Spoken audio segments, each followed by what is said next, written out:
Is the ISS falling apart? The failure list that should make NASA think.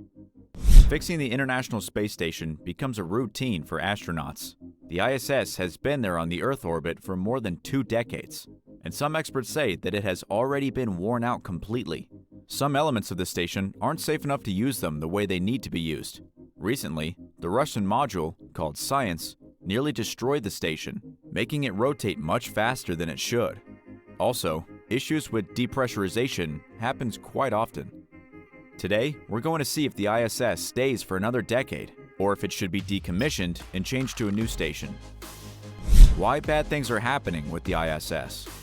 The station was launched in 1998 by 5 governmental organizations from different countries.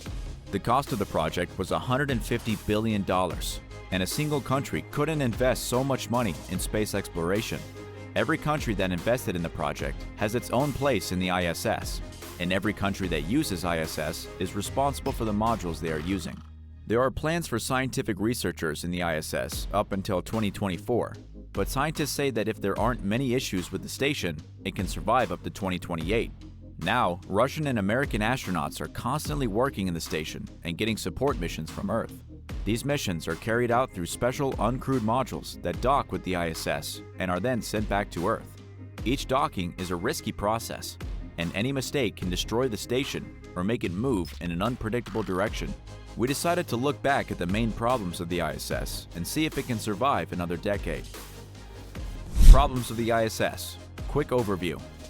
For 7 years after its launch, the station worked well and didn't cause any problems for astronauts. The first serious issue happened in January 2004. One of the oxygen generators started leaking into space. That caused a pressure drop in the station. The failure happened again a year later, in January 2005. A year later, the same oxygen generator caused another problem and started supplying smoke to the ISS instead of producing oxygen. In June 2007, the computers on the Russian segment of the ISS failed and caused failures of thrusters, oxygen generators, and all other equipment in the station. The restart of the computers caused a false fire alarm. Also, in 2007, the astronauts started noticing the first problems with the solar panels. In 2009, the Zvezda service module misfired and caused excessive vibration all over the station for 2 minutes. It was reported that the ISS wasn't damaged, but there were still concerns that some structural elements could shorten their service time significantly. In 2009 and 2010, there were a couple of issues with the cooling system that caused ammonia leaks in the station.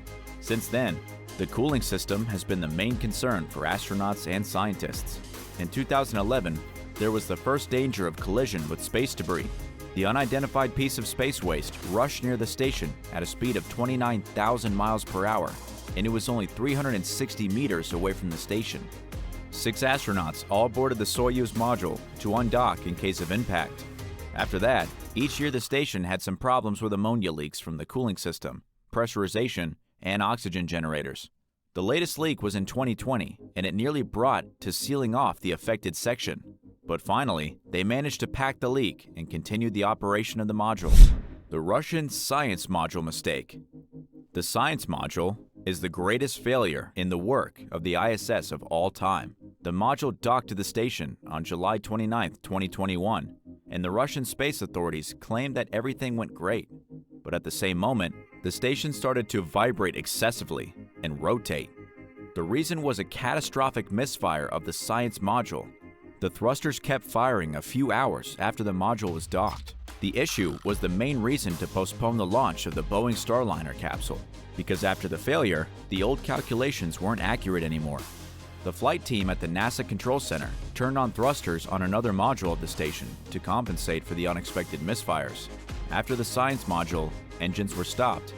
The ISS was stabilized and sent to the same position it had been before the issue. What do you do in case of an emergency? You may think that there's no way out for NASA astronauts if something goes wrong, but the program has instructions on what to do when there is a life-threatening situation. There is at least one module docked with the ISS at any time. In the case of the Science Module, the astronauts could use the SpaceX Crew capsule to escape from the station. The capsule was specially designed to serve as the lifeboat in case of an emergency. But if there are serious issues like total depressurization or severe ammonia leaks, the life of the crew is at risk. There's some storage with oxygen aboard, but if something bad happens, it will take at least a week to send some help to the ISS. There are plans to build another space station that will provide more space for experiments and scientific researchers, but the details are unclear now. The information on the new station is kept secret.